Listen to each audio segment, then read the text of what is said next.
Ouais, l'alliance internationale s'élargit effectivement. Là, on est aujourd'hui 17 collectifs présents aujourd'hui, et sachant on se compte 29 collectifs à l'échelle européenne sur cette question-là. Des questions qui touchent de plus en plus de personnes, mais qui ont peut-être quelques particularités suivant les ports. À Marseille, pourquoi avoir créé Stop Croisière à la base? Alors à la base, on va dire que le sujet principal à Marseille, ça a clairement été la pollution de l'air et l'impact que ça a sur les riverains et notamment sur les quartiers nord et les quartiers populaires du nord de Marseille. Maintenant, le travail qu'a fait Stop Croisière, c'est justement de faire un travail à 360 degrés sur l'activité de la croisière et sur ses impacts. Et donc, certes, la pollution de l'air est un sujet majeur, mais le sujet de l'impact sur le changement climatique, le sujet de l'impact sur les écosystèmes, sur l'évasion fiscale, sur les conditions de travail à bord, sont aussi des nuisances absolument désastreuses de la part de cette activité. Et c'est peut-être toutes ces causes qui ont fait que d'autant de collectifs ont rejoint aussi le mouvement.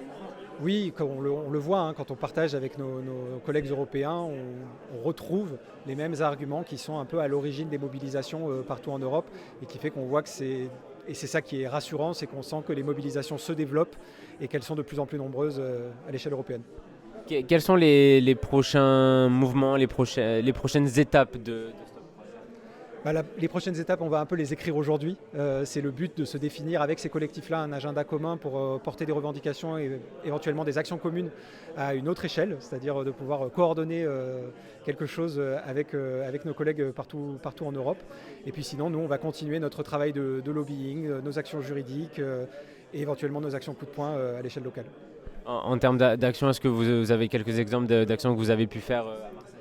Bah, le collectif s'est fait connaître avec une action coup de poing qui a bloqué pendant quelques heures l'entrée dans le port de Marseille du Wonder of the Sea, qui était l'un des plus gros paquebots de croisière à l'époque en juin 2022. Donc ça, on va dire que ça a un peu ancré le collectif et le sujet de la croisière dans le débat public. Donc on considère que de ce point de vue-là, c'était vraiment une action réussie. Et puis par la suite, on a fait un peu de tout. On a fait de la manifestation nautique contre le GNL. On a fait une action juridique avec une plainte contre X qui a été déposée au pénal pour atteinte à la vie d'autrui et dégradation de l'environnement. Et puis on continue régulièrement à faire de la sensibilisation et du travail d'alliance avec un peu tous les acteurs marseillais.